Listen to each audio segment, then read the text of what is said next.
Donc, comme je vous disais, c'est l'association Torah Box qui m'ont demandé de venir pour faire ce cours. Je les remercie pour l'organisation, pour remercier aussi ceux qui ont organisé ici et votre présence aussi. Alors, Hachem, on va essayer de parler un petit peu de, comment on dit, Inyané de Yoma, aujourd'hui, un stalkout comme ça de Rav Ovadia Yosef. Qu'est-ce que ça veut dire? Un stalkout des tzadikim. Les tzadikim, ils quittent ce monde-là. Alors, chaque tzadik, il a une Torah, c'est-à-dire il a amené dans le monde une Torah, un enseignement. C'est ça qui fait de lui qu'il a quelque chose de spécial. Sinon pourquoi quelqu'un il serait plus connu que quelqu'un d'autre? C'est parce qu'il a fait descendre dans le monde quelque chose qui est spécial, qui est nouveau. Il apporte quelque chose au Ham Israël qui est nouveau. Et quand les tzadikim y partent, ils prennent avec eux ce qu'ils ont amené. La plupart des tzadikim, ils le reprennent avec eux. C'est-à-dire, c'est ça tout le sens du esped. C'est-à-dire pourquoi on est maspid des tzadikim. On fait des oraisons funèbres et la Gemara, elle parle sur quand des communautés, elles n'ont pas fait des spédim sur les tzadikim, comment ils ont été punis, c'était très grave. Pourquoi? Parce que le sped sur le tzadik, c'est-à-dire quand on parle de la grandeur du tzadik, de ce qu'il a fait, etc. C'est pour essayer de le garder un petit peu ici. C'est pour ça qu'on fait ça. Pourquoi on parle, on fait des spédim, parce qu'on veut essayer de garder un petit peu dans ce monde, un petit peu du souffle des tzadikim. C'est pour ça qu'on fait les spédim. Chaque fois qu'un tzadik est installé, il faut savoir qu'il y a une partie de la Torah qu'il avait, qui part avec lui. En général, il n'y a pas de remplaçant. Après, les gens ils vont apprendre ce que lui il a laissé. Après ce qu'il a laissé, alors les gens ils vont apprendre. Alors dès qu'ils vont commencer à apprendre, ça va commencer. Je lui ai dit non, c'est pas comme ça qu'il a dit, c'est comme ça qu'il a dit. Quand il a dit ça, il voulait dire comme ça. Et d'ailleurs une fois, il était là-bas, il a dit comme ça veut dire que. Et ça y est, ça commence. C'est-à-dire ça commence, chacun il part d'un côté. C'est pour ça qu'on dit la marloquette de Bet Hillel et Bet Shammai. On ne dit pas marloquette Hillel et Shammai, parce qu'Hillel et Shammai, il n'y a pas de marloquette. Il n'y a aucune marloquette, parce que c'était clair. Leur chemin, il était clair, il était complémentaire. Il y avait pas de. Les gens, quand ils voyaient Hillel et Shammai, c'était comme quelqu'un, comme un mari et une femme, c'est tout. Comme ça, c'est une famille, c'est tout. C'est une harmonie, il n'y a aucune différence, c'est la même chose. Et après ça a commencé, Hillel, Bet Shammai, ça a commencé les histoires. C'est-à-dire les élèves, comme ils n'ont pas bien appris. C'est écrit dans les Sfarim, comme ils n'ont pas bien appris du Rav, alors ils commencent à avoir des interprétations douteuses, c'est-à-dire ils ont des doutes. Ils disent non, quand il a dit ça, c'est parce qu'il y a eu que ça, alors il a voulu dire comme ça, et il n'y a plus personne qui va venir dire maintenant la vérité. Alors après ça part dans des et après les élèves de ceux-là, qu'est-ce que vous voulez qu'ils aient eux? Déjà, ils ont reçu des choses qui étaient à la base avec des doutes, des discussions. Alors eux, ils partent avec ça. Et imaginez-vous chaque génération comme ça, que chacun il n'a pas un chemin qui est clair. Alors c'est pour ça qu'on dit que c'est écrit que la istalkout des tzadikim, que quand des tzadikim ils quittent ce monde, c'est Keflaim Kechorban Bet Hamikdash. C'est comme deux fois la destruction du temple. Les gens ils disent ouais, le temple, il faut reconstruire le Bet Hamikdash, etc. Mais le temple, reconstruire le temple, c'est quoi? C'est pas pour avoir une maison, c'est pas pour avoir une maquette. Sinon, il y a des maquettes du temple. Vous voulez, on peut faire une grande maquette taille réelle, et voilà, quelqu'un il va les visiter, il va voir, voilà, c'est beau le temple.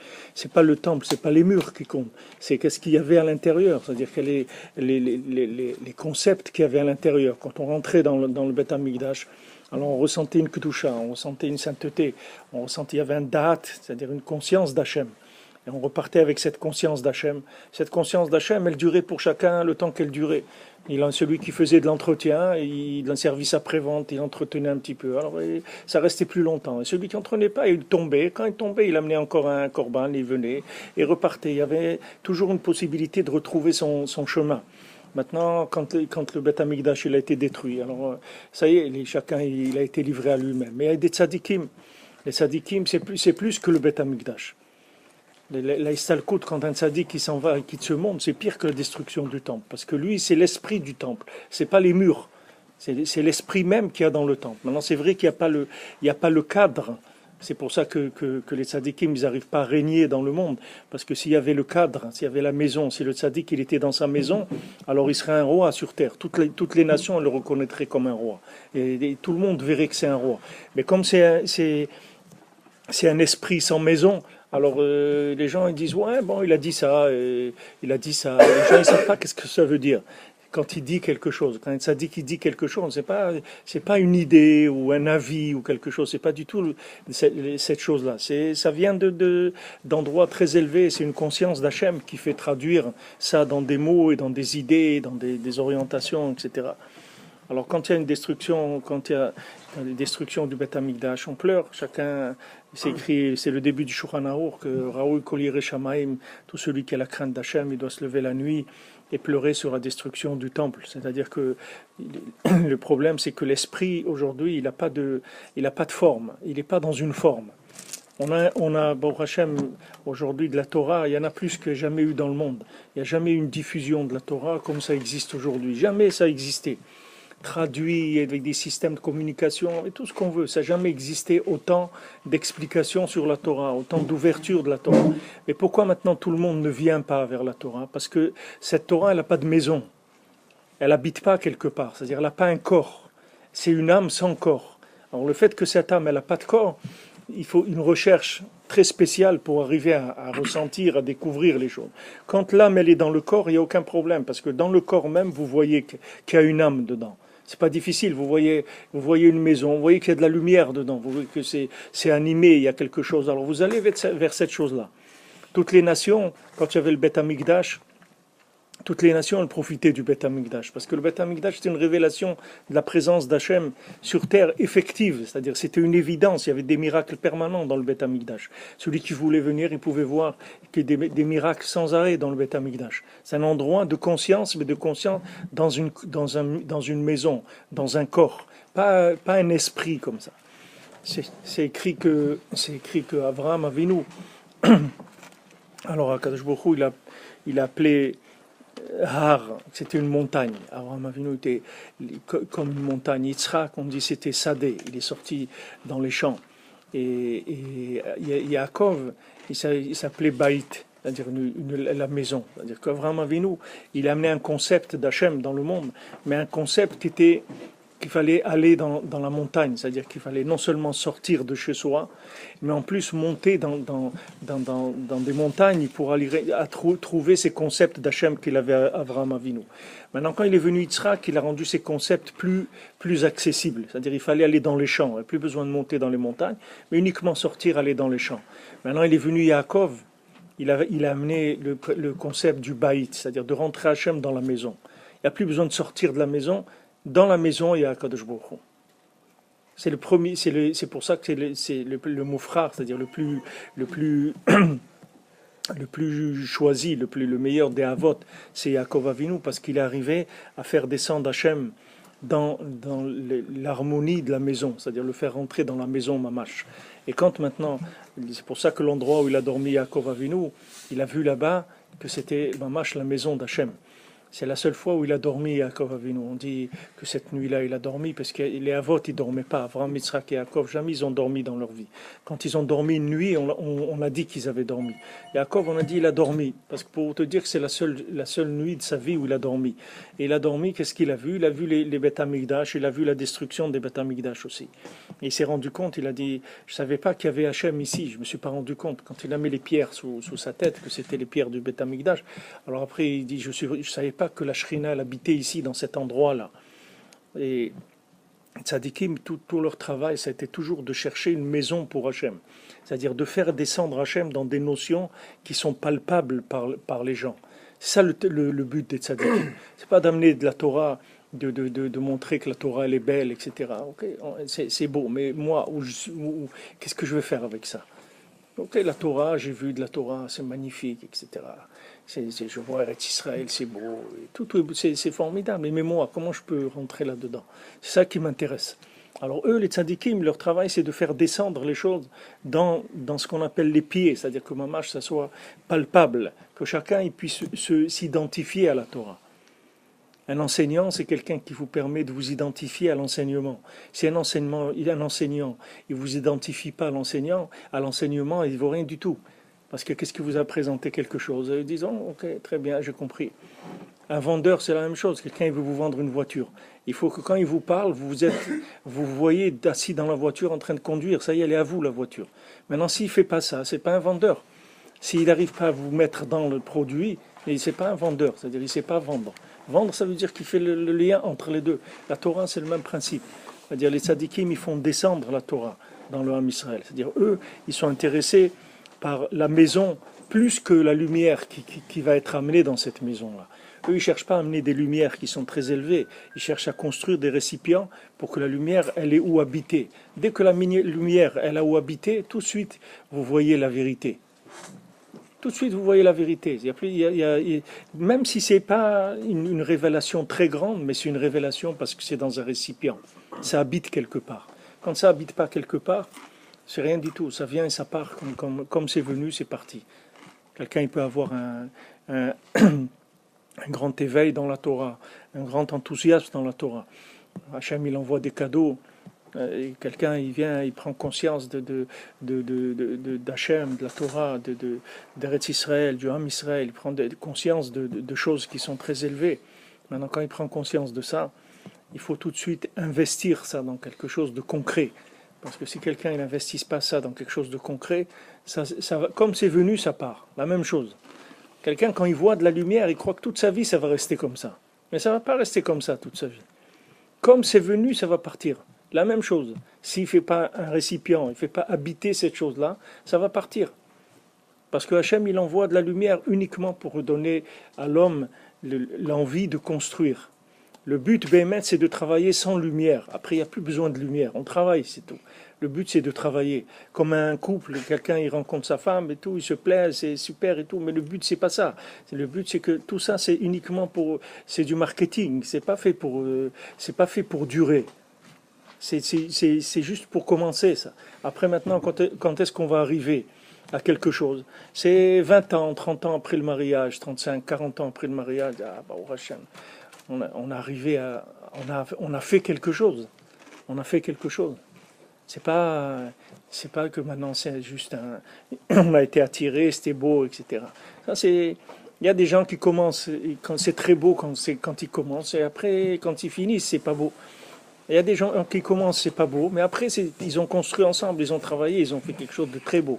Et au départ il y avait rien. Au départ il y avait rien. Des gens ils sont mariés, ils savaient pas.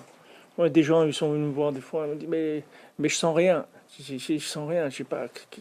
Comment je vais me marier avec celui-là ou avec celle-là? Je sens pas des choses. C'est pas grave, maintenant tu sens pas. Après tu vas sentir. Maintenant tu sens rien. Tu vas sentir. Mais dans combien de temps? C'est pas, peut-être dans 20 ans, 30 ans, tu vas sentir quelque chose. Ah, mais c'est quoi ça?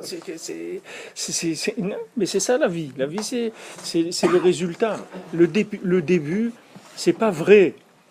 C'est pas quelque chose de vrai. C'est une lumière qui est uniquement Hachem, il envoie une lumière du résultat pour que la personne elle puisse s'engager. C'est-à-dire que si quelqu'un ne voit pas une lumière, quelque chose, il ne va pas s'engager. Mais le but, ce n'est pas cette lumière-là. Quelqu'un doit sortir d'Égypte, on lui montre des choses extraordinaires. Mais tout ce qu'on va lui montrer là, c'est pas uniquement pour qu'il profite de voir des miracles et que la mer rouge elle s'ouvre et qu'il voit des choses merveilleuses. Le but c'est Matan Torah. Le but c'est qu'on va lui donner la Torah. Il va signer le contrat et il va s'engager. C'est ça le but. Maintenant tout ce qu'on lui a montré avant, c'était juste des avances par rapport au travail qu'il allait faire après. Akadosh Baruch Hu, il a dit il a vu que où le Ham Israël il était dans Matan Torah. Et il a dit maintenant, je veux leur donner la Torah. Mais comme ils sont en Égypte, je ne peux pas leur donner la Torah. Alors il a envoyé une lumière très forte. Il a envoyé Moshe Rabbeinu. Moshe Rabbeinu, il a amené une lumière. Il a fait sortir le Ham Israël avec toutes les makotes. Ils ont vu des choses splendides, etc. Mais le but, c'était pas de rester là-dedans. Le but, c'était d'arriver à Matan Torah et de signer, de s'engager. Maintenant, chacun dans sa vie, c'est la même chose. Quelqu'un, il voit de la lumière. Quelqu'un, il est jeune. Il est jeune, il voit de la lumière, il a de l'enthousiasme. Mais le but, c'est pas ça, c'est pas la lumière. Le but, c'est que cette lumière-là, elle doit entraîner une motivation pour construire. Maintenant, quand quelqu'un il a de la lumière, il doit aller chercher une méthode. Qu'est-ce que je vais faire avec ça? Ok, maintenant je vais sortir d'Égypte et tout, mais où je vais? Qu'est-ce que je vais faire? Où je vais? L'étape après, c'est quoi? On va construire quelque chose, on va vers quoi avec cette lumière-là? Parce que si maintenant quelqu'un il profite de la lumière elle va partir. Hachem, il a donné à quelqu'un de la jeunesse. Cette jeunesse-là, elle s'en va. C'est pas quelque chose qui reste. C'est quelque chose qui s'en va. Maintenant, dans la vie, quelqu'un, il est jeune, il croit que ce qu'il ressent, ça vient de ce qu'il est. Mais ça vient pas de ce qu'il est. Ça vient de ce qu'il... Parce que maintenant, il est jeune. C'est pour ça qu'il ressent ça. Et s'il ne construit pas maintenant, avec le temps, il va plus ressentir les mêmes choses. Au début, quand quelqu'un il est jeune, il va dans un restaurant, il voit le menu, il prend ce qu'il aime. Voilà, il aime ça, il aime la pizza, ou il aime l'entrecôte, les chips, les trucs. Il prend ce qu'il aime.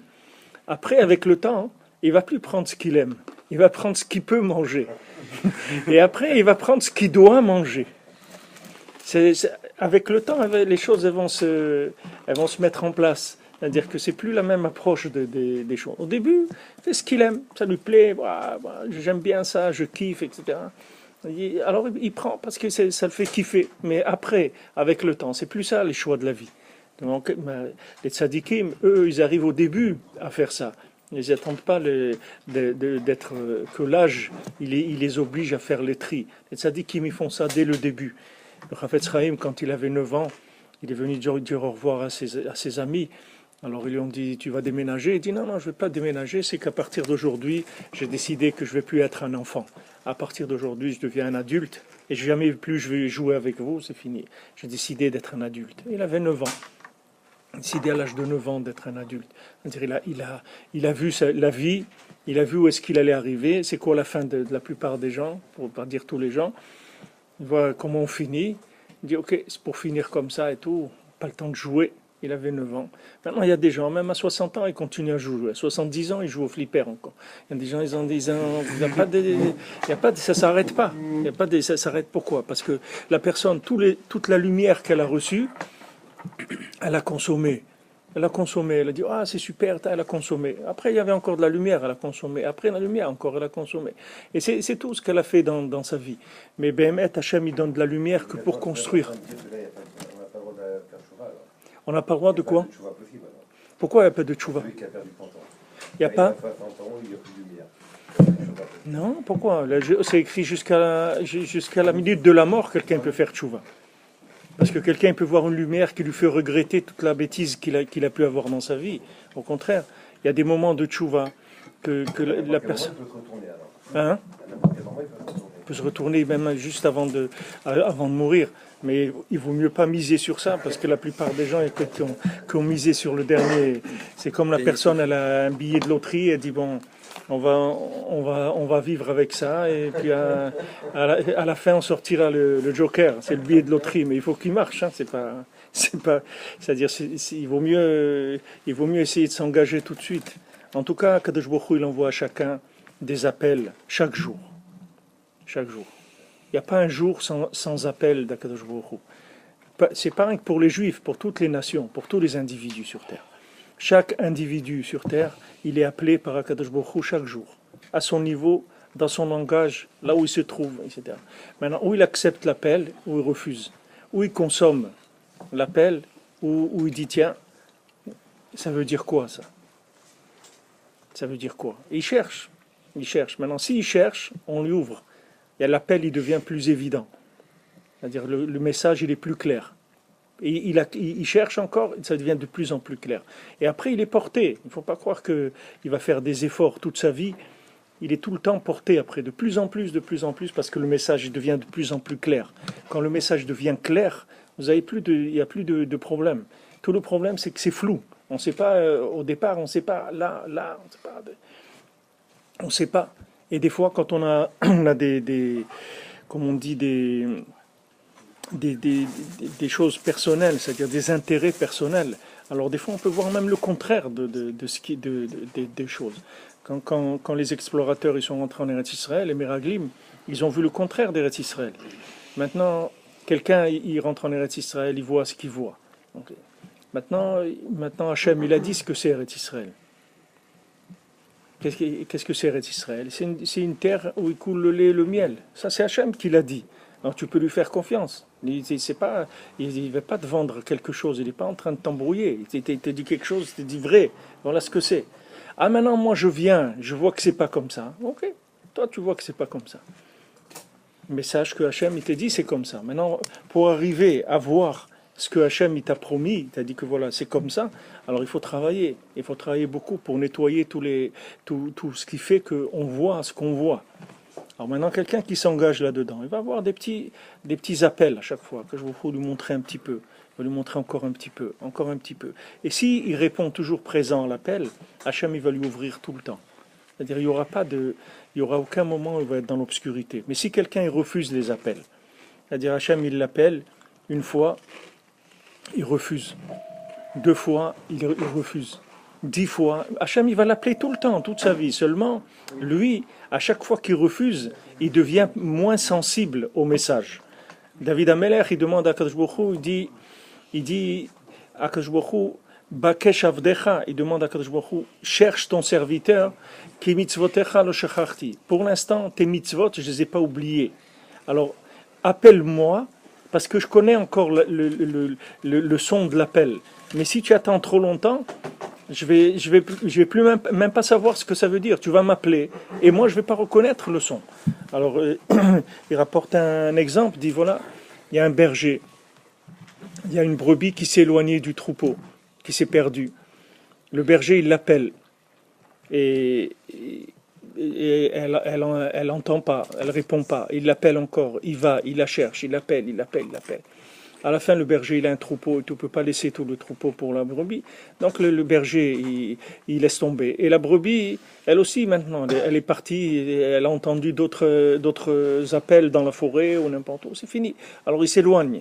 Alors David Ameler, il demande à Akadosh Baruch Hu, je t'en prie, appelle-moi tant que je suis encore conscient de ce que ça veut dire.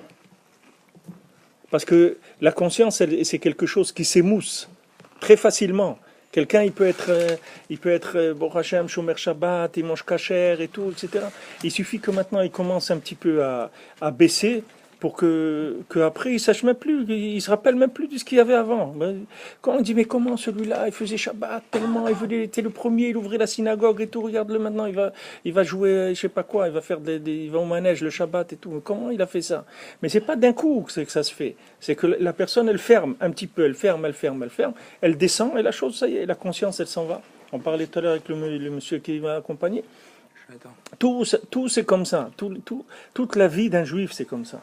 C'est-à-dire qu'on dit mais comment quelqu'un il peut faire quelque chose comme ça? Comment il peut faire ci? Mais c'est pas tout le monde peut arriver à ça.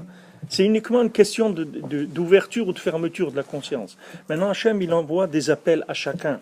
Parce que si Hachem il nous appelait pas chaque jour, quand on va arriver à 120 ans de l'autre côté, on dirait mais vous n'êtes pas occupé de moi. Il n'y a personne qui s'est occupé de moi. Qu'est-ce que vous voulez que je fasse? Comment vous voulez que je sache qu'il faut faire ça et ça? Personne ne s'est occupé de moi. Et même quand on m'a parlé, je ne comprenais pas de quoi il voulait parler, etc. Mais vous croyez que les gens ils vont s'en sortir avec ça? Personne ne va s'en sortir avec ça. Hachem, il va dire à quelqu'un, il dit, ah bon, je t'ai pas appelé, viens. Regarde, chaque jour, tu te rappelles là, tu as entendu ça? Ouais. Qu'est-ce que tu as fait? Tu as été là-bas. On dit que quand quelqu'un il va donner à 120 ans des comptes, il va donner des comptes, pas sur les avérotes qu'il a fait, sur les messages qu'Hachem lui a envoyés avant, et qu'il a fait comme s'il n'entendait pas. C'est sur ça qu'il va donner des comptes. C'est pas sur l'Avera. Parce que l'Avera, le gars, il a déjà signé quand il fait l'Avera. C'est-à-dire, il a décidé de faire ce qu'il a envie de faire. Mais toujours avant, et si vous vérifiez ça, vous verrez tout le temps Hachem, il vous avertit avant. Par exemple, quelqu'un, il va dire un Lachon Hara. Avant qu'il le dise, il sait qu'il faut pas le dire. Et il casse la barrière et il y va. Et il dit ce qu'il a à dire. Mais toujours Hachem il avertit avant, toujours.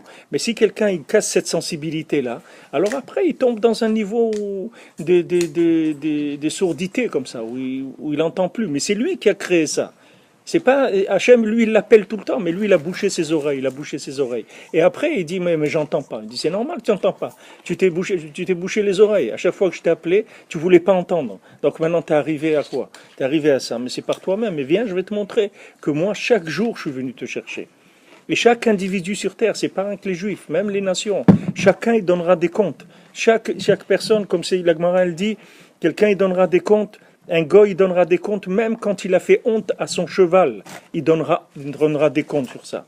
À Kolchken, quand il a fait honte à un homme, et à Kolchken à un juif, et encore 1000 fois plus. Mais en tout cas, même un goy qui a maltraité son cheval, il devra donner des comptes sur ça, parce qu'il a fait honte à son cheval. Pourquoi il a fait honte à son cheval? Pourquoi il a fait ça? Il faudra qu'il explique chaque chose. Maintenant, s'il n'y avait pas ça, alors tous les gens sur Terre, ils diraient, bon, mais on ne savait pas. Qu'est-ce que ça veut dire qu'on ne savait pas? Tu crois qu'Hachem il va te mettre dans un monde, il t'a mis ici pour que tu saches pas. Alors, okay, c'est trop facile. Quelqu'un il va partir, il dit mais moi on m'a rien dit. Moi personne ne m'a appris. Alors regardez, moi je savais pas qu'il y avait la Torah, je savais pas ça. C'est pas vrai, il y a personne qui sait pas. Tout le monde sait et chacun il fait ce qu'il veut, c'est tout. Même quelqu'un qui est juif et qui a jamais entendu parler de la Torah, qui est né en Russie ou dans un endroit où il n'y avait pas de Torah, Hachem il l'appelle chaque jour. Et maintenant, s'il répond présent, alors ça va avancer. Le système, il va avancer. Comme il y avait quand au mois d'août, il y avait un match de football à Kiev entre Israël et Kiev. Alors, le match de football, ils l'ont perdu. Mais les Israéliens, il y a eu quelque chose qui s'est énormément...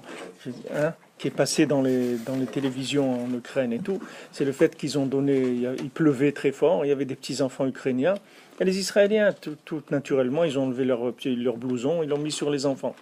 Et dans les télévisions ukrainiennes, ils ont dit, regardez, les Ukrainiens, c'est leurs frères, c'est leurs enfants et tout. Ils bougent pas. Pour un Israélien, c'est tout à fait naturel qu'un enfant, il y a de la pluie, l'enfant il est plus fragile, il enlève son blouson. La personne qui n'a rien dit, ils ont tous fait la même chose sans se concerter. Donc regardez qu'est-ce que c'est un juif. C'est-à-dire qu'un juif, on le voit dans des choses comme ça. Maintenant, vous pouvez dire, ouais, mais c'est rien, c'est quoi? C'est un footballeur. C'est pas un footballeur. Ça, c'est juste, il est en train de tourner là-dedans maintenant. C'est le circuit dans lequel il tourne. Mais au-dessus de tout ça, c'est un juif. C'est une neshama. Il a une sensibilité, il a une royauté, c'est un prince. Maintenant, vous le voyez qui fait du football. Ça, c'est rien. C'est le côté extérieur. Comment il se trouve là ou là ou là. Mais maintenant, lui, ce qu'il est, dans cette chose-là, ça sort. Dans cette chose, là où il est, vous allez voir qu'il va avoir un comportement de prince, de roi, même s'il est dans le football. Ça ne change rien. Parce que l'Akadosh Baruch Hu, il vient et il parle à chacun le langage. Si quelqu'un il connaît ce langage-là, il connaît pas autre chose. Alors comment Akadosh Baruch Hu va l'appeler? Quelqu'un c'est un footballeur, Akadosh Baruch Hu va l'appeler avec des secrets de la Kabbalah. Il ne sait pas de quoi on parle. Donc Hachem, il va lui parler là où il est. Dans sa tête, dans le circuit qui tourne dans sa tête, là-dedans, il va lui parler. C'est pour ça que nous, on n'a pas à s'inquiéter. C'est-à-dire que nous, de quoi on doit s'inquiéter, c'est de la dureté du cœur qui veut pas ressentir les appels. Mais c'est pas sur le fait qu'on est abandonné. On n'est jamais abandonné. Akadosh Baruch Hu nous abandonne jamais.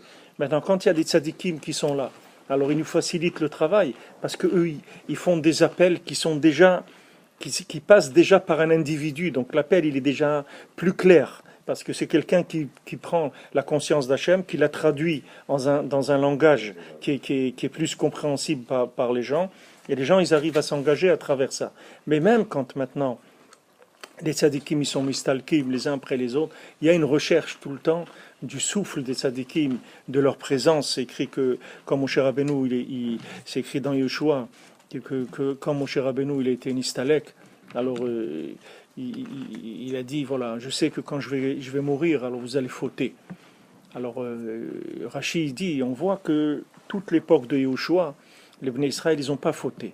Alors Rashi dit, de là, on voit que tant qu'il y a un élève du Rav qui est attaché au Rav, alors ça s'appelle que le Rav il n'est pas mort. Quand est-ce que maintenant le Rav il s'appelle mort? C'est quand il n'y a plus d'élèves sur terre. C'est-à-dire qu'il n'y a plus personne qui vit d'après son souffle. À ce moment-là, il s'appelle qu'il est mort, le Rav. Alors il y a eu beaucoup de tzadikim qui sont venus dans le monde, mais quand ils sont partis, ils ont laissé personne qui aille dans leur chemin. Donc quand leur Torah elle est partie, leur souffle il est parti, etc. Mais il y a des tzadikim qui sont là. On dit Moshe Rabbeinu. Pourquoi on dit Moshe Rabbeinu? C'est pas nous, on l'a pas connu Moshe Rabbeinu. On dit Moshe mon Rav. C'est pas ton Rav. Tu l'as jamais vu, tu l'as jamais entendu. Non, il est là, Moshe Rabbeinu. Il est avec nous tout le temps. Chaque fois que quelqu'un il apprend la Torah, c'est Moshe Rabbeinu qui lui enseigne la Torah. Il est là avec lui, à côté de lui. Il est tout le temps là. Et si quelqu'un il le cherche, il va le sentir, il va le voir. Je raconte tout le temps cette chose-là qu'à Aix-les-Bains, à l'Yeshiva d'Aix-les-Bains, à Fraikin, à Shalom, une fois. Quelqu'un qui venait de Paris, il a dit, Rav, je ne peux pas rester à la yeshiva, je vais retourner à Paris, je ne peux plus rester ici. Il a dit, pourquoi? Il dit, ça sent mauvais dans la yeshiva. Moi, je viens d'une famille, et on n'a pas l'habitude de vivre comme ça. Ici, à la yeshiva, ça sent mauvais, et je ne peux pas. Alors le Rav, il lui a dit, la yeshiva, elle sent très bon. Mais dans ton nez, ça pue. Il a dit comme ça. C'est dans ton nez que ça pue. La yeshiva, elle sent très très bon. Mais toi, dans ton nez, ça pue. Et si tu restes tranquille à la yeshiva, ton nez il va se nettoyer et après tu vas sentir le parfum de la yeshiva. Pour l'instant, tu peux pas. Quelqu'un il travaille dans le fumier toute la journée, vous pouvez pas le faire représentant des parfums chez Dior pour aller vendre des parfums. Son nez il est complètement à côté. Il sent du fumier toute la journée. Il peut pas sentir du parfum. Attends un petit peu, tu vas te désintoxiquer et après tu vas sentir ce que c'est le parfum. Maman Yerushalayim, on parlait tout à l'heure d'endroit Kiryat Moshe là-bas, j'ai entendu, là-bas il y a la boulangerie Angel, c'est une grande boulangerie qui a une usine, quoi. C'est pour tout Eretz Israël qui se trouve à cet endroit-là, parce que Kiryat Moshe avant c'était en dehors de Jérusalem. Aujourd'hui c'est devenu pratiquement le centre-ville. Alors là-bas il y a une usine énorme de pain et de gâteaux. Et les gens, ils ont porté plainte à la mairie parce qu'ils ont vu qu'ils perdent le sens olfactif. C'est-à-dire le fait qu'il y a des odeurs sans arrêt de pain, de gâteaux, etc. Ça fait que leur sens de l'odorat, il est plus comme avant. Les mamaches, ils ont tous un groupe de gens qui ont porté plainte, qui ont demandé de déplacer l'usine, que ce soit plus au centre-ville, parce que ça dérange. Alors maintenant, quelqu'un qui vit dans des endroits où il sent toujours des choses, où il goûte des choses, où il touche des choses, où il voit des choses, où il entend des choses. Après, il vient, il dit, moi je veux rentrer dans la Torah, je veux vivre la Torah, je veux aimer la Torah, je veux ressentir des choses, etc. Attends un petit peu, il faut que tu nettoies un petit peu la machine avant qu'elle puisse commencer à ressentir des choses. Attendre un petit peu, il faut se purifier, il y a un travail. Mais Hachem, chacun là où il est, jamais Hachem il a abandonné quelqu'un. Jamais, que ce soit un juif ou que ce soit un goy, ça ne change rien. Jamais Hachem il a laissé quelqu'un comme ça, livré à lui-même. Seulement, si quelqu'un il sait ça, et déjà il ouvre l'oreille, et il dit à Hachem, regarde, je sais qu'aujourd'hui, je vais commencer ma journée, Bezat Hachem, je sais que tu vas être avec moi et tout. Aide-moi que quand tu vas me dire ce qu'il faut faire, ou tu vas m'orienter, aide-moi à écouter et à suivre, à faire ce que toi tu veux, pas ce que moi je veux.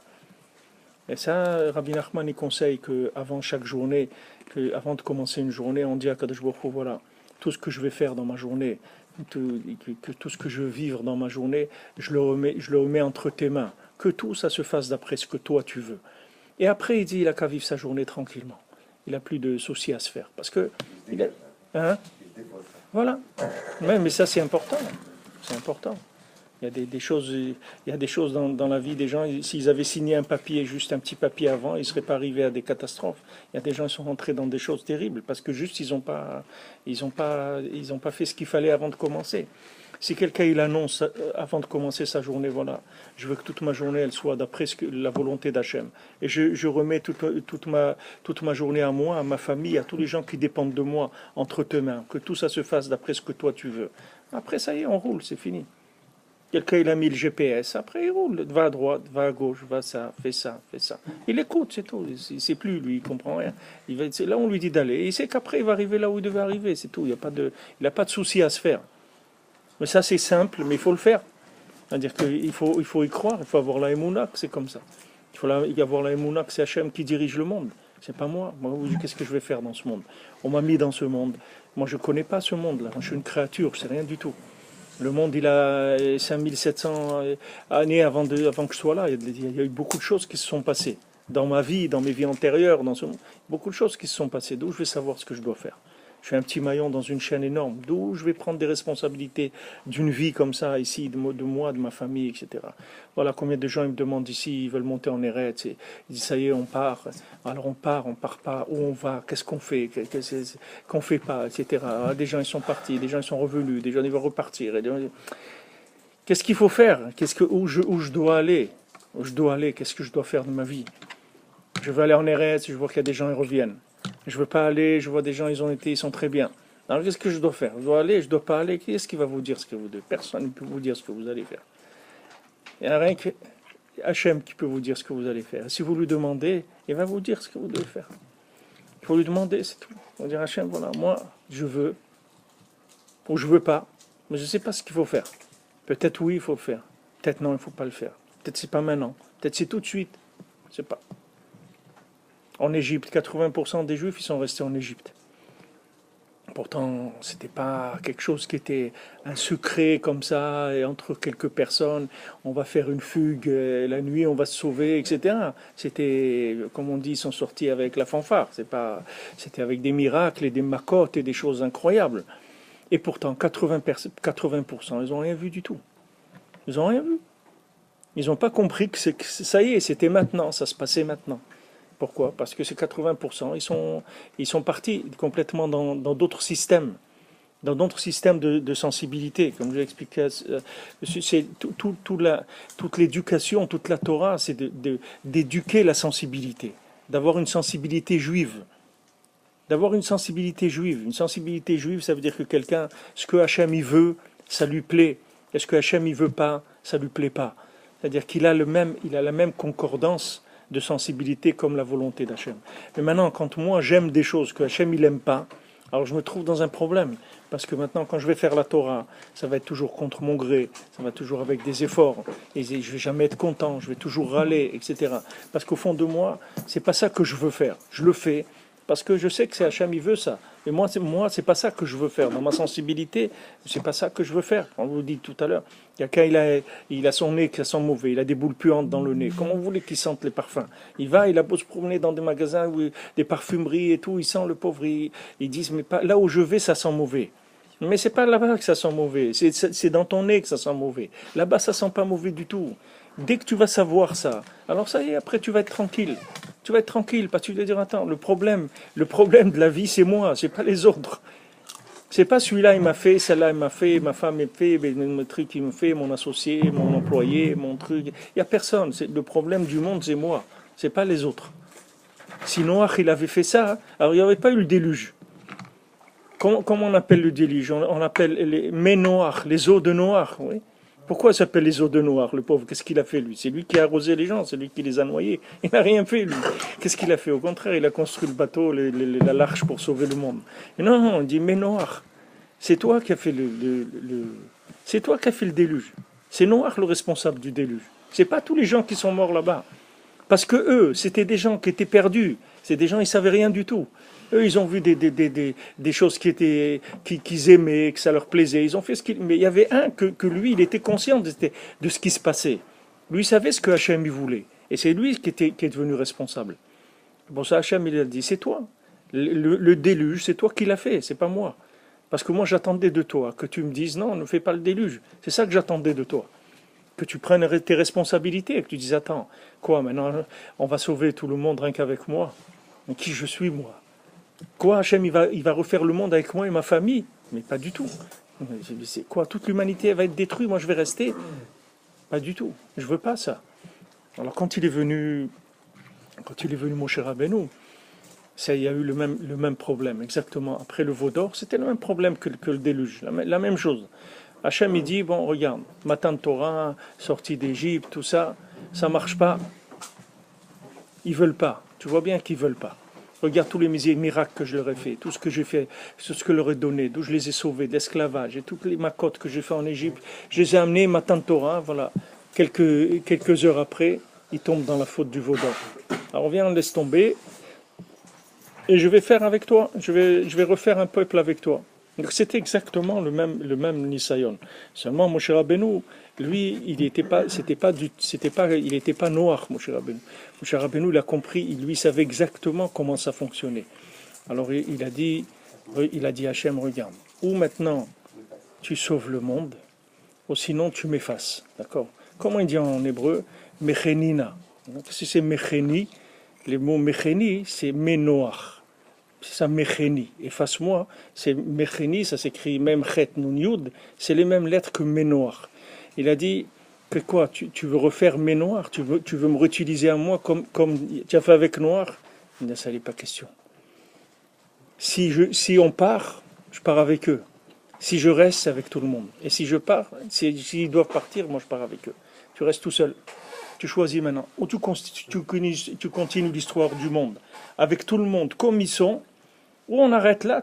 C'est toi qui décides. Tu peux arrêter, mais tu arrêtes tout. Moi, je servirai pas d'appui pour la destruction du Ham Israël. Ça, en aucun cas, je servirai d'appui pour ça. Mais ça, c'est un très grand niveau. Il ne faut pas croire que c'est donné à tout le monde de faire ça. C'est un très grand niveau parce que mon cher Rabbeinu, il aimait vraiment le Ham Israël. Il l'aimait, il était complètement désintéressé parce qu'il ne voulait pas faire ça. Lui, il ne voulait pas s'occuper d'eux parce qu'il savait que c'était très difficile. Et il l'a fait, mamache, avec un don de lui-même. Et quand il est arrivé à cette épreuve-là, il a dit, il n'est pas question. Moi, tout seul, je ne continue pas. Et Hachem, il a dit, ok, d'accord, allons, on continue. Voilà, 13 mesures de miséricorde, on va leur faire le Mishkan, on va arranger les choses. Bien, on va arranger. Si maintenant, Hachem, sa volonté, c'était de détruire, jamais après, il aurait donné des choses pour arranger les choses. Il aurait dit, bon, écoute, je vais faire comme si j'ai rien vu, allez, on continue, et c'est tout. Mais non, Hachem, il n'a pas fait ça. Hachem, il a donné des moyens pour arriver à le vaincre quand il va avoir des moments difficiles. Il dit, regarde, je vais te donner des outils que quand ils vont faire des bêtises, tu vas utiliser ces outils, ça va calmer ma rigueur. Voilà, je te donne les outils pour me vaincre. Je te donne 13 mesures de miséricorde. Comme c'est écrit dans les Sfarim, chaque fois qu'on fait Hachem, El Rachum Vechanoun, jamais ça revient vide. Toujours ça fait quelque chose. Et Hachem, il a dit, bon, puisque pour eux, c'est difficile de venir habiter dans les mondes supérieurs, c'est-à-dire dans la Torah, alors moi je vais venir habiter parmi eux. Au lieu que ce soit eux qui montent, c'est moi qui vais descendre. Donc fais-moi le Mishkan et je vais venir résider parmi eux. Donc quand vous voyez cette réaction, vous voyez que Akadosh Baruch Hu ne veut pas détruire le monde. Akadosh Baruch Hu, au contraire, il veut que donner, mais seulement il y a une rigueur qui vient tout le temps et qui accuse et qui essaye de pousser vers la destruction. Et les sadikim, ils sont là pour inverser tout le temps la vapeur et pour essayer de non seulement de calmer, mais d'amener des outils qui vont permettre de calmer complètement la rigueur et de la retourner complètement. Les sadikim, c'est ça leur travail. C'est pour ça qu'on pleure quand il y a des sadikim qui partent, parce qu'on sait qu'on a des défenseurs du Ham Israël qui partent, c'est-à-dire des gens qui étaient là et qui essayaient tout le temps d'arranger les choses tout le temps, d'essayer de faire plus de Torah, de faire pour Hachem, combien des centaines d'écoles qui ont été faites, de milliers d'enfants qui étudient la Torah tous les jours en Eretz Israël. Dans quel état ils étaient le monde séfarade en Eretz Israël, les écoles séfarades, dans quel état ils étaient. Bon, Hachem, Rav Ovadia Yosef, il a fait des choses incroyables, un travail extraordinaire de relever mamash le niveau du judaïsme traditionnel, de le monter à un niveau où vous avez, bon Hachem, un niveau aujourd'hui de Torah dans le peuple simple. Vous avez un niveau de Torah qui est monté énormément par rapport à ce que c'était avant. Avant, les gens ils gardaient ce qu'ils pouvaient. Il y avait un traditionnalisme très faible, très émoussé. Bon Hachem, ça s'est relevé énormément. Il y a eu des choses qui ont été faites extraordinaires pour les enfants, des choses en marche dans l'éducation extraordinaire. Maintenant, c'est pour ça qu'on pleure sur la Istalkout des Tzadikim. On dit, voilà, maintenant il y avait des gens qui venaient, qui étaient des défenseurs du Ham Israël. Défenseurs du Ham Israël qui venaient comme dans une maison. Quand le père il a de la rigueur, quand le père il veut frapper un enfant, alors la mère elle vient, dit non, ne fais pas, etc. Elle vient, elle le calme. Alors le père, d'un côté, c'est ce qu'il attend. Mais d'un autre côté, il doit montrer à son fils qu'il faut avancer, il faut être sérieux, on ne peut pas continuer comme ça. Mais d'un autre côté, la mère, elle vient, elle calme pour pas que la chose elle aille trop loin. C'est ça le travail. Maintenant, Hachem, ce qu'il attend des tzadikim, c'est qu'ils viennent et qu'ils calment la rigueur, pas qu'ils viennent ajouter. Et quand il y avait même des prophètes dans le Ham Israël, que Hachem il leur a dit des choses sur le Ham Israël, des accusations. Et eux, les prophètes, ils ont dit c'est vrai. Il dit qu'est-ce que ça veut dire tu dis c'est vrai? Qu'est-ce que tu te permets de parler sur mes enfants? Et lui maintenant, c'est Hachem qui a parlé. Alors lui, qu'est-ce qu'il fait? Il essaie, comme il va dans le courant, il suit le courant. Mais Hachem il dit quoi? Tu parles sur mes enfants? Fais attention. Ne parle pas sur mes enfants. Mais maintenant, c'est Hachem lui-même qui a parlé. Et lui qu'est-ce qu'il fait? Il rentre dans la discussion, il suit le courant. Mais il croit que c'est ça que Hachem, il veut lui dire, ah ouais, tu vois, alors j'ai raison. Mais Hachem, c'est pas ça qu'il veut. Hachem, il se fait porte-parole des accusateurs pour trouver quelqu'un dans le monde qui va lui dire, non, non, c'est pas vrai, ne fais pas ça. Hachem, il doit détruire Sdom, il veut pas détruire Sdom. Il dit, attends, mais je ne veux pas détruire Sdom si je ne le dis pas à Avraham Avinu. Pourquoi il va parler à Avraham Avinu, à Kadosh Baruch Hu? Qu'est-ce qu'il a à voir avec... Pourquoi Kadosh Baruch Hu, c'est le patron, il a besoin d'aller parler à Avraham Avinu. Il dit, non, non, non, c'est pas correct que je vais faire une chose comme ça, j'en parle pas à Avraham Avinu. Mais pourquoi Hachem, il fait ça? C'est pour qu'Avraham Avinu... Parce qu'il sait, quand il va parler à Avraham Avinu, il va commencer à marchander la chose. Il va essayer de discuter. Il dit, alors Avraham Avinu, tout de suite, il dit quoi? S'il y a 50 sadikim, tu vas faire ça? Il dit non, non, s'il y a 50, c'est sûr que je ne fais pas. Et s'il y a 40, ah non, non, je ne fais pas. Et s'il y a 20, mais c'est sûr que s'il y a 20, je ne fais pas. Et s'il y a 10, même 10, je ne fais pas. Et Hachem, il attend. Il attend qu'Avraham lui dise, et s'il n'y a personne, alors c'est pas grave, qu'est-ce qu'il y a? Il va y avoir des enfants, et ça y est, ça va s'arranger. Mais Avraham Avinu n'arrive pas à aller jusque là-bas. Il n'arrive pas. 10, il dit, bon, déjà on a bien marchandé. On a bien marchandé. Il l'a dit pour Noir d'ailleurs. Ouais. Noir, il était tout seul, il aurait pensé qu'il aurait pu dire, bah, je suis tout seul, ça marche pas. Ouais, c'est exactement pareil. Ouais. Lui, Avraham Avinu, il s'est dit 10 quand même. Non, mais c'est écrit dans les Sfarim que tout ce qu'il a marchandé là, il a énormément adouci l'histoire du monde. C'est-à-dire, il y a eu beaucoup de situations dans le monde où c'était des situations de 50, 40, 30, 20 et 10. Et il les a sauvées d'avance, Avraham Avinu. Seulement, il n'a pas eu l'audace d'aller jusqu'à... Il dit, il n'y en a pas. Alors, il n'y a pas de tzadikim. Ok, ils sont tous nuls. D'accord. Mais attends, ils vont avoir des enfants. Tu vas me dire que toute la descendance, il n'y aura pas un qui va être bien. C'est pas possible. Il n'y aura pas 10, tu veux 10, ok. Il n'y aura pas 10 qui vont sortir de ces gens-là. Leurs enfants, leurs petits-enfants. Il n'y aura pas. Ça y est, il aurait dit ça, c'était fini. Sodome, c'était réglé. Il n'y avait pas de... Hachem, il ne veut pas détruire, c'est son monde. Hachem, c'est ce qu'il aime. Il a créé ce monde parce qu'il veut donner. Il n'a pas créé pour détruire ou pour accuser quelqu'un ou pour punir quelqu'un. Quand Hachem, quelqu'un, il a un problème, Hachem, il pleure avant lui. Hachem, il souffre, quand quelqu'un il souffre, c'est Hachem qui souffre avant lui, c'est pas lui qui souffre. Hachem, il souffre avant la personne, mais seulement, il y a des règles dans le monde. Pour quelqu'un il puisse avoir un salaire, une récompense, il faut qu'il y ait des règles. Quelqu'un, il embauche son fils. Si maintenant il lui dit fais ce que tu veux, tu touches ton chèque à la fin du mois, il n'a pas besoin de venir travailler, Bechlal, qui reste chez lui, c'est tout. Hachem, s'il voulait nous donner cadeau, il nous aurait laissé dans l'autre monde, pourquoi il nous amener ici? Pourquoi on est en train de passer tout ce qu'on est en train de passer dans ce monde? C'est parce que Hachem, il veut nous donner ce qu'on appelle, qu'il ne soit pas Nehama de Kisoufa, pas du pain de la honte. On veut un pain mérité, c'est-à-dire on va se trouver dans le monde futur. Au Hachem, tout ce qu'on a fait, on a fait des récipients pour pouvoir profiter de la lumière divine, mais avec quelque chose qui a été préparé. On s'est préparé, on peut recevoir des lumières extraordinaires avec cette préparation.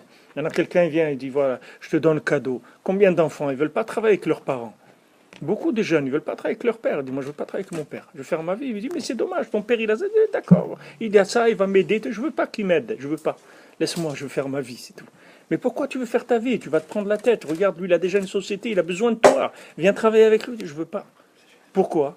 Parce qu'il sait que les rapports, c'est pas des rapports clairs. Même quand il va faire une affaire, c'est pas une vraie affaire. Mais quand il va faire un travail, c'est pas un vrai travail. Parce que il y a des rapports affectifs qui sont trop forts. Donc ça va toujours se rattraper d'un côté ou d'un autre. Des fois aussi, les nerfs, ils sont plus qu'un patron normal. Parce que c'est un père, des fois, il va s'énerver avec son fils encore plus qu'un employé. Parce qu'un employé, il va avoir une distance avec lui. Et son fils, il peut le déchirer parce que c'est son fils. Alors il croit qu'il a tous les droits avec lui. Mais c'est pas vrai. Alors, des fois, les enfants, ils disent, non, je préfère, laisse-moi, je vais aller travailler quelque part. Et c'est tout. J'ai mon chèque, on me considère comme je suis bien là-bas. Alors maintenant, le Ham Israël, Hachem, il ne veut pas lui donner cadeau, sinon on n'aurait pas créé ce monde. Alors le fait que maintenant, il y a un rapport comme ça, de mérite par rapport à ce qu'on fait, ça crée la rigueur dans le monde. C'est ça qui amène la rigueur dans le monde. C'est de là où elle vient, la rigueur. Mais Hachem, il a toujours repoussé la rigueur depuis la création du monde. Hachem, toujours, il a essayé de repousser la rigueur. Et Yitzhak Avinu, qui représente la rigueur, parce que Yitzhak, il était toute le côté rigoureux qui manquait dans Abraham, c'est-à-dire qu'Abraham il a été trop du côté droit. Alors la bonté et la miséricorde. Alors il y a eu un rattrapage qui s'est fait par Yitzhak, que Yitzhak c'était le premier juif du monde, c'était Yitzhak. C'était un être parfait, Yitzhak. Il était tellement parfait qu'il ne pouvait même pas vivre, tellement il était parfait. Il n'était pas humain, c'est-à-dire c'était pas un humain. Il n'avait même pas de femme, Yitzhak. Yitzhak, c'est quand il a eu la Hakeda que Rivka elle est née. Mais avant qu'il passe au sacrifice, il n'avait pas de femme, c'est-à-dire il n'avait rien dans le monde qui pouvait correspondre à lui, parce qu'il était trop parfait, c'était un être trop parfait. C'est le premier juif du monde qui a été conçu comme un juif, dans la Kedusha, avec tout ce qu'il fallait, et c'était l'homme parfait. Mais il était tellement parfait qu'il a fragilisé toute l'humanité. Hachem, il a fait faire la Hakeda pour le casser, parce qu'il a dit, s'il reste Yitzhak comme il est, et je vais être obligé de détruire le monde. C'est un mérite. Hein? C'est un mérite pendant la Kedah. C'est l'aboutissement ultime de son avoda. C'est un mérite par rapport à lui comme il l'a vécu. Oui. Mais Hachem, c'était pas facile de faire ça. Avraham Avinu, Hachem il a dit c'est Oavi, Avraham Oavi, mon bien-aimé. Hachem il savait qu'il allait souffrir, Avraham, de faire cette chose-là. Quoi, Hachem il lui dit voilà ton fils, etc. Il dit voilà le seul, de lui on va faire tout, des projets. Et tout, après il lui détruit tout comme ça, il lui dit tout.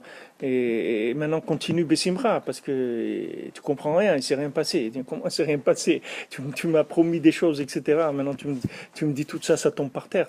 C'était une épreuve terrible. Mais Akadosh Baruch Hu, il a été obligé de faire ça parce que c'est comme la destruction des mondes qu'Akadosh Baruch Hu il a fait avant que ce monde il existe. Hachem il a fait 7 mondes qu'il les a détruits parce que ces mondes-là ils pouvaient pas accepter la faiblesse. C'était des mondes où il y avait une présence d'Hachem qui était trop forte. Donc il n'y a aucune faiblesse qui aurait été acceptée. Toute faiblesse elle aurait été détruite. Donc Hachem il a cassé le monde 7 fois jusqu'à que le monde il soit tangible comme il est aujourd'hui. C'est-à-dire qu'on puisse accepter le côté faible, le côté imparfait. Parce que le but du monde, c'est que d'accepter les faibles. C'est ça le but de l'humanité. C'est pas de faire des gens forts. Au contraire, Hachem, quand il y a des gens forts, Hachem, il veut les mettre de côté. Il veut pas les voir. Parce que c'est des accusateurs, comme Noach. S'il n'y avait pas Noach, Hachem, il n'aurait pas mis le déluge. S'il n'y avait que des Réchaïm, vous croyez qu'Hachem, il aurait détruit le monde? Pas du tout. Sur qui il va s'appuyer? Qui est-ce qui va rester après? Personne. Non, on continue, c'est tout. Qu'est-ce qu'on va faire? Qu'est-ce que vous allez faire? Vous avez des pays entiers, c'est des pays de bandits, tout, c'est la mafia qui dirige tout. Alors qu'est-ce qu'ils vont faire? Ils vont détruire tout le pays? Non, tout le pays, c'est des bandits, c'est tout, c'est comme ça. Maintenant, s'il y a une partie du pays qui devient honnête, toute l'autre partie, il faut la détruire après. Mais quand tout le système entier, il est comme ça, c'est tout. S'il n'y avait que des gens qui étaient des Réchaïm, Hachem jamais leur a amené le déluge. C'est lui qui a fait qu'il y ait le déluge. C'est lui le responsable. Zohar dit c'était lui le responsable du déluge, parce que c'est lui qui est sorti du lot. Quand vous avez une classe où il y a tout le monde qui a 12 sur 20, et un il sort, il a toujours 20 sur 20 et tout. Il casse les autres, ils se sentent nuls. Alors que tu l'enlèves à celui-là, ils vont se sentir bien, les gens disent, oh, ça va, on est tous pareils à peu près, ça va. Mais celui-là, il vient toujours, lui et nous on est nuls à côté de lui. Hachem, il veut pas des êtres parfaits. Seulement, si un être, il est parfait, et dans sa perfection, il s'inclut dans Hachem complètement, alors là, c'est le top. C'est-à-dire, si quelqu'un y vient, il a un être parfait comme Moshe Rabbeinu, et que maintenant, sa perfection, il annule complètement Hachem, alors là, c'est extraordinaire. Pourquoi?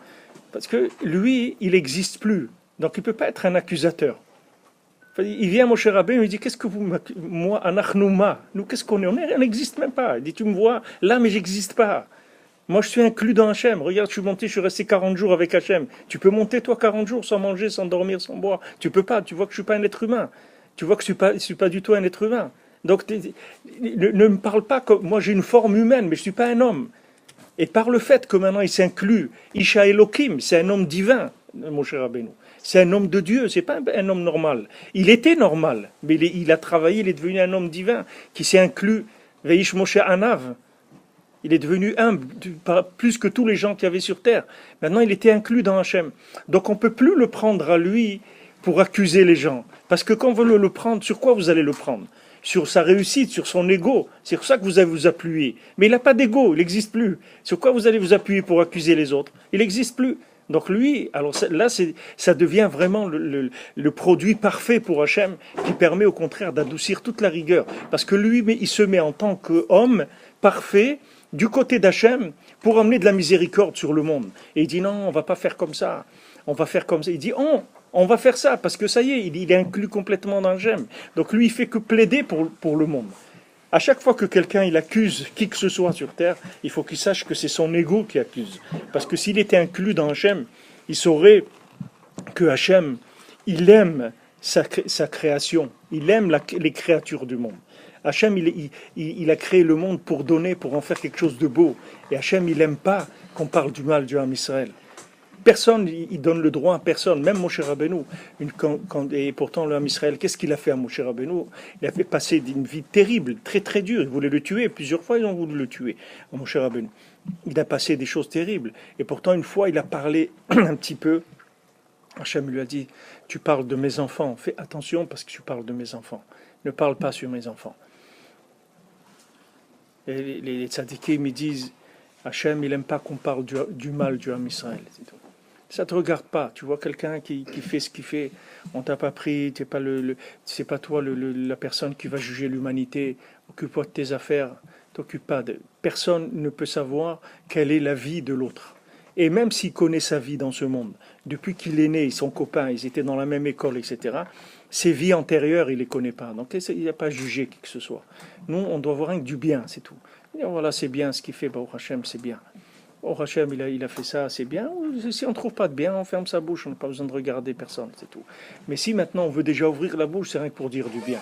On n'a pas le droit d'ouvrir la bouche pour accuser qui que ce soit. Parce que dès qu'on se fait un accusateur, il y a des milliers d'anges dans le ciel, des millions, des milliards même d'anges qui n'attendent que ça. Ils attendent que de la marchandise qui vient d'en bas en accusation pour prendre ça et s'en servir pour accuser encore plus l'homme. Ils disent, tu vois, regarde, même eux, ils disent ça. Même regarde, celui-là, il a dit ça sur lui. L'autre, il a dit ça. C'est pas nous les anges. Nous, tu nous dis qu'on est parfait, c'est pour ça qu'on ne les supporte pas. Mais regarde, eux-mêmes, ils disent que c'est pas comme ça qu'il faut faire. Il ne sait pas le comporter, il a fait ça, etc. Alors lui, maintenant, il sert de porte-à-faux, il sert de levier pour Chas Shalom, l'accusation. Ça, c'est terrible. Alors maintenant, les tzadikim qui ont réussi leur vie, qui sont devenus des êtres parfaits, mais qui ne se sont pas inclus dans Hachem complètement, ces tzadikim, c'est des dangers pour Akadosh Baruch Hu, plus que quelqu'un de moyen. Parce que quelqu'un de moyen, il va pas... qu'est-ce qu'il va faire? On ne peut pas dire, voilà, il est moyen, il a du bien, il a du mal, c'est tout. À l'époque du Baal Shem Tov, les gens qui partaient dans les universités et tout, quittaient complètement le judaïsme.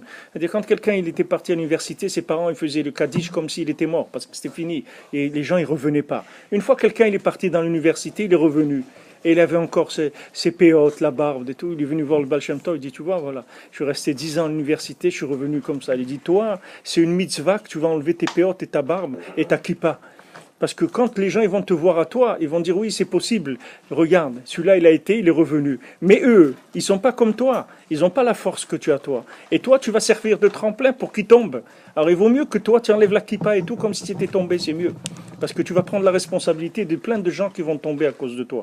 Maintenant, les tzadikim, c'est comme ça. Quand beaucoup ils voient les tzadikim, ils disent attends. Les tzadikim, c'est la chante tzedek, c'est-à-dire justice. C'est des gens qui vont selon la loi, ils se soumettent à Hachem, ils font toutes les lois. Mais il faut faire attention que maintenant la réussite de la personne, elle ne serve pas d'accusation pour les autres. Parce que si maintenant quelqu'un, sa réussite, elle va servir de levier pour dédaigner ou accuser les autres, alors il vaut mieux qu'il ne réussisse pas dans sa vie. Il vaut mieux, parce qu'il va faire tomber des gens, sa réussite, elle va faire tomber des gens, va faire des accusations, va faire des choses terribles dans le monde. Il faut faire attention à ça. Combien de cas, bon, Hachem, des gens que j'ai le mérite, le cadeau de m'occuper d'eux, qu'ils étaient dans des difficultés terribles, parce qu'aujourd'hui, Aujourd'hui, le mouvement de tchouva, il est comme il est dans le monde. Des fois, des gens, ils sont mariés, ils font tchouva. Alors, le mari, il n'est pas religieux, ou bien la femme, elle n'est pas religieuse. Et la personne, elle fait pendant 1 an, 2 ans, 3 ans, elle fait la Torah. Et elle voit sa femme, elle avance pas, elle ne fait pas Shabbat. Ou bien le contraire, la femme, elle se couvre la tête, elle essaie de faire tout ce qu'elle peut. Le mari, rien, il est venu cache-route, il veut rien du tout. Alors, ça commence ces accusations. Les gens ils commencent à s'énerver. Ils disent, mais quand même, tu pourrais respecter, tu pourrais faire quelque chose. Mais à qui tu parles? Comment tu étais, toi, avant? Tu as oublié comment tu étais? Comment tu étais avant? Tu es né un religieux, d'où tu es sorti? Tu étais comme tu étais, ok. Maintenant, tu as commencé à cette date-là, ok. Hachem, il t'a fait cadeau. Alors attends aussi à lui aussi ou à elle, il va lui faire cadeau. Attends, c'est tout. Assieds-toi, reste tranquille, c'est tout. Une fois, quelqu'un est venu voir Rav Raki, il lui dit, ma femme met la télévision le Shabbat. Il est venu, il dit, Rav, et tout. Il croyait que le Rav, il allait lui dire, ouh là. Il lui dit, tu n'as qu'à faire les clowns et ta femme ne regardera plus la télévision. C'est tout. Tu fais le clown, c'est tout. Et comme ça, elle ne regarde plus la télé. Tu ne l'intéresses pas. Qu'est-ce qu'elle s'ennuie? Qu'est-ce que tu veux qu'elle fasse, la pauvre? Elle regarde la télé, malin saute. Quelqu'un, il faut jamais que ce qu'il a, ce à quoi il a accédé, ça serve d'accusation par rapport aux autres. Dans tous les domaines. Dans l'argent, c'est la même chose. À Yerushalayim, il y avait un riche, il est très très riche. Il prenait l'autobus le jeudi, il allait au Machane Yehuda faire ses commissions avec des paniers. Il revenait avec des paniers, avec des légumes, la viande, etc. Et les gens, ils savaient, il avait des chauffeurs, des trucs. Il est très riche.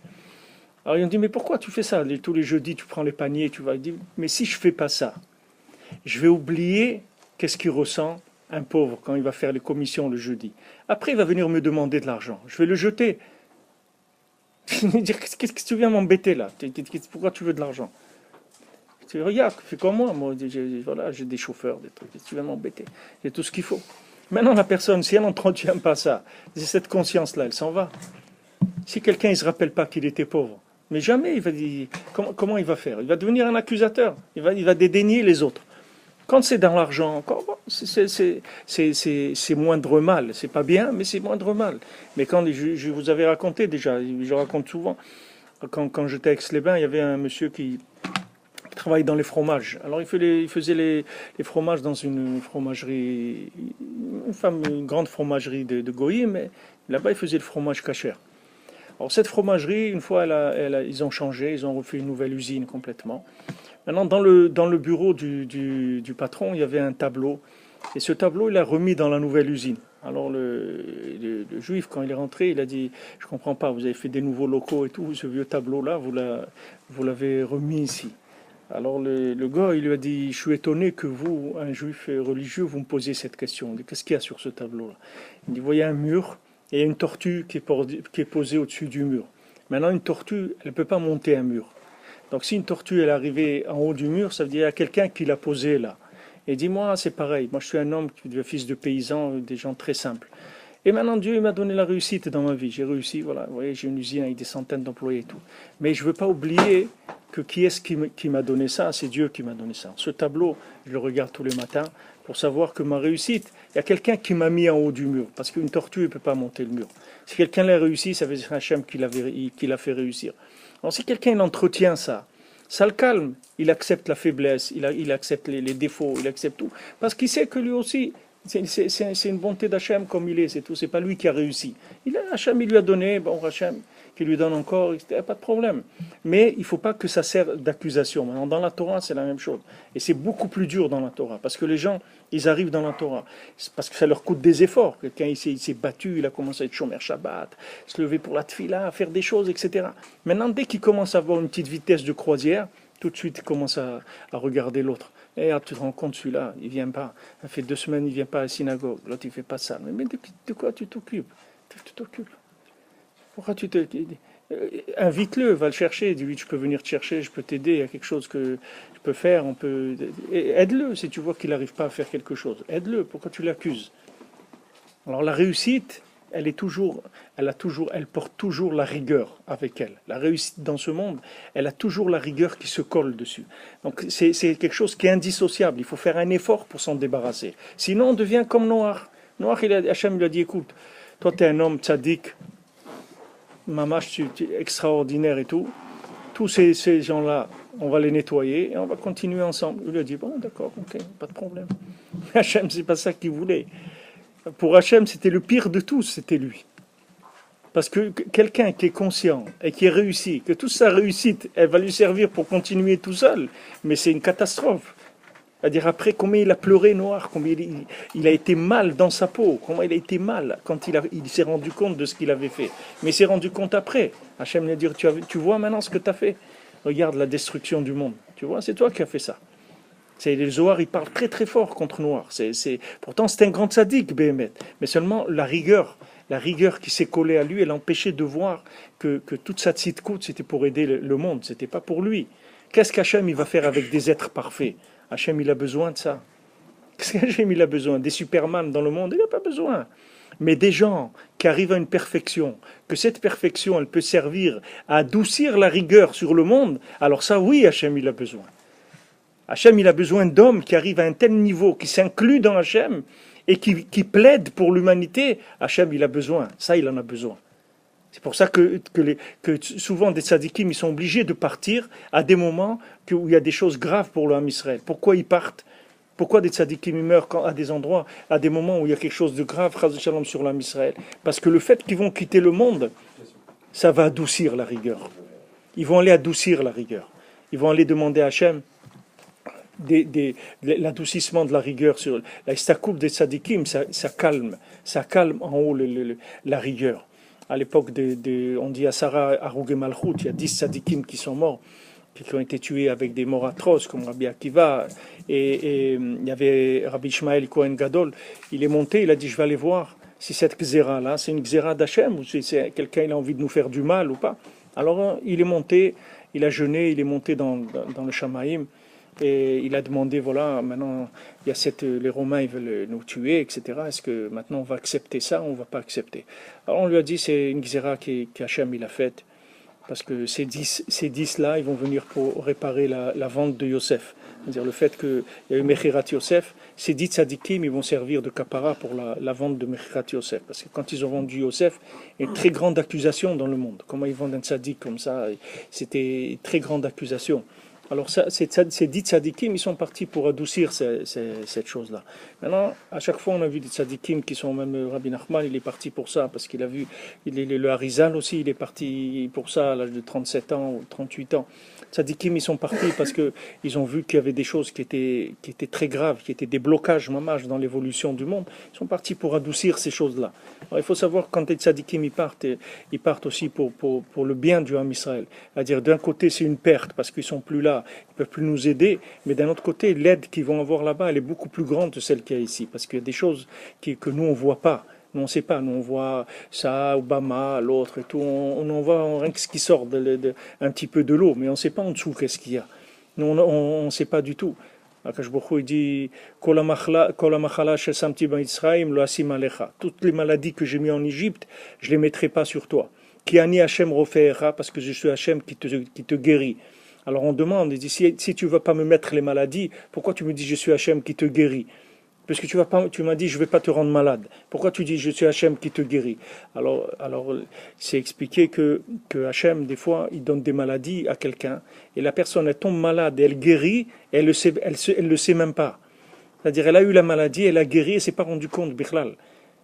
Parce que la maladie, elle n'est pas sortie. Quand la maladie, elle sort, c'est plus difficile de la soigner. Parce qu'il y a déjà des accusations, des choses, il y a déjà sur quoi s'attraper. Mais quand la maladie, elle est en potentiel, alors elle peut venir et partir. C'est pour ça qu'il y a des gens qui sont, même des médecins que je connais, qui sont contre les trucs de médecine préventive. Il y a des gens qui disent, ne va pas chercher, ne va pas aller chercher des choses. Tu sais, ça va, bon, Hachem, tu te lèves, tu vas, c'est pas la peine d'aller chercher. Bon, c'est pas tout le monde qui est d'accord avec ça. Moi aussi, je suis pas très d'accord avec ça, parce que des fois, les gens, ils ressentent rien du tout, et des fois, il y a des choses, Hachem Ishmo. Mais Akash Baruch Hu, il guérit des fois des maladies en potentiel. C'est-à-dire, avant qu'elles se manifestent, elle est déjà guérie. Ça, c'est pareil. Des tzadikim, ils partent, nous on sait rien, nous on sait pas qu'est-ce qu'il y a dans le monde, on sait pas, nous on vit mais on sait pas, c'est pas en entendant la radio, en regardant la télé que vous allez savoir ce qui se passe, c'est pas ça ce qui se passe. Il y a des choses qui se passent en haut entre les princes des nations, que c'est ça qui décide tout ce qu'il va y avoir en bas. C'est pas en bas, c'est que des marionnettes, mais en haut, entre les princes, il y a des discussions, des guerres, des choses. C'est ça qui, alors quand il y a des tzadikim, ils partent, ils adoucissent la rigueur sur le Ham Israël. C'est toujours une kapara pour le Ham Israël, ça amène que des bonnes choses. Voilà, Bezrat Hashem, que sur des tzadikim, sur de la Torah, sur du Ham Israël, de la Havat Israël, de la Kedusha d'Eretz Israël, que Bezrat Hashem, ça amène la Yeshua, tout le Ham Israël, que ça amène la Nechama aussi, tout le Ham Israël qui se console et que Béhémet, comme des orphelins, Béhémet, que tout le Ham Israël il soit Beyachad. Comme des orphelins, il n'y a personne qui a levé la tête plus que l'autre. On est tous orphelins et tous on doit s'aimer parce que Béhémet, c'est la seule chose qui va nous rester. On n'a plus rien. Si on ne s'aime pas, alors il n'y a plus rien. Alors là, vraiment, on est terminé, il n'y a plus rien du tout. Parce que maintenant, voilà, les orphelins, qui est-ce qui va nous diriger? Même des rabbinim, des grands rabbinim, vous allez les voir, ils vous disent honnêtement, je ne peux rien te dire, je ne sais pas quoi te dire. Et maintenant, quand on est Beyachad, alors Hachem, il a pitié de nous, il nous amène ce qu'on doit recevoir. C'est comme ça sur l'époque de Mashiach, qu'on n'aura plus de grands sur ce compter, à la Dinou chez Bachem. Ouais. Vous dites qu'on est orphelin, comme des orphelins, c'est à ce moment-là qu'il n'y a que Mashiach qui peut nous la faire. Parce qu'ils parlent entre eux, ils se rappellent leur père, ils racontent des histoires de leur père, etc. C'est ça qui les fait vivre. Mais il faut faire attention à la machloket, c'est la chose la plus terrible qu'il y a dans le Ham Israël. C'est la chose la plus dévastatrice qui existe dans notre peuple aujourd'hui, c'est ça. C'est grâce au shalom des disputes et des choses et tout. Il faut faire très très attention, il faut s'éloigner de ça. Même s'il y a des pertes d'argent ou des pertes d'honneur ou il faut s'éloigner de ça. Il faut s'éloigner. Même si quelqu'un il perd de l'argent pour pas faire des histoires, il faut qu'il sache qu'il perdra rien du tout. Hachem il lui donnera. Il dit à Hachem, regarde, moi je peux aller l'attaquer et faire des trucs, mais je veux pas casser la famille, je veux pas faire des histoires. C'est pour ça que je le fais pas. Dans les héritages, c'est la même chose. Vous savez, toutes les familles où il y a des gens les parents ils décèdent, la plupart des frères et des sœurs ils se parlent plus appelés. Mais des fois il y a une petite maison, un petit truc qui est resté sur un petit bien, ça y est, c'est une guerre et tout. Alors il faut les khatrila. Après l'enterrement, il faut dire, écoute, celui qui veut prendre, qui prend tout. Moi je veux pas salir la mémoire de mes parents et tout pour commencer à me disputer pour ça. Je veux pas me disputer. Si c'est à moi, Hachem il va me le donner. Et si c'est pas à moi, c'est tout. Mais si c'est à moi, Hachem va me le donner. Enfin, on raconte. Hein? Il y a des gens même vivants, ils discutent. Ouais. Avant même que les parents. Ouais. C'est pour ça celui qui est chacham, il faut qu'il distribue ce qu'il a avant de mourir. C'est pas la paix, mais pas avant de mourir, quand il est jeune encore. Dès que quelqu'un après 50 ans, il faut qu'il fasse déjà chez un avocat. S'il a quelque chose, il vaut mieux qu'il arrange tout de suite. Comme ça, après, il n'y a pas à se disputer. Une fois, il y avait un juif, il allait vendredi soir à la synagogue. Et en revenant de la synagogue, il trouve un paquet d'argent comme ça, sur la route. Une grosse somme d'argent. Alors il voit cette somme d'argent, il dit, qu'est-ce que je vais faire? Une grosse somme et tout. Si je vais rester là, tout le Shabbat et tout, je ne vais pas rester. Je vais la pousser avec mon pied, je la mets dans un trou comme ça, que les gens ne la voient pas. Après, je viens après Shabbat, je la prends. Parce que ce n'est pas mouktier vraiment, si je pousse avec le pied et tout, c'est pas comme. Il commence. Après, il s'arrête, il dit, regarde, Akash Baruch Hu, je te demande quelque chose. Si tu veux me donner de l'argent, donne-moi clair, mais des trucs comme ça. Il a laissé l'argent, il est parti. C'est à moi, donne-moi clair, c'était que si je besoin de ça. Commencer les traits, ça me revient, donne-moi clair. Ça aussi, c'est la même chose. Toute la vie, c'est comme ça. Pas besoin avec des histoires. Pourquoi maintenant, nous, on va rester là? Pourquoi on est là? C'est pas nous qui avons voulu venir ici. On va rester ici, on va pas rester ici. Qu'est-ce qu'on va s'angoisser maintenant? Il faut faire des histoires, se discuter quoi pour avoir là? Pas besoin. Hachem, si tu dois me donner quelque chose, je veux pas des histoires, moi. Les histoires, ils ont qu'à garder, c'est tout. Moi, je veux pas. Tu vas me donner, toi, tu me le donnes par un autre chemin, c'est tout. Tu me les dois. Hachem, il me les doit. Si je dois recevoir quelque chose, c'est Hachem qui me les doit. Il a décidé que je dois avoir cette somme-là. Donc c'est lui qui me les doit. C'est pas moi. Moi, j'ai pas de problème. C'est lui qui me les doit. Maintenant, je veux pas que ça vienne par des chemins comme ça. Pour le respect d'Hachem. Pour le kavod d'Hachem, pour l'amour du Ham Israël. Je ne peux pas faire encore des histoires. Encore des histoires, je veux pas. Je veux pas. C'est tout. Alors, ce qui doit me venir, ça vient par le bon chemin, Hachem. D'accord.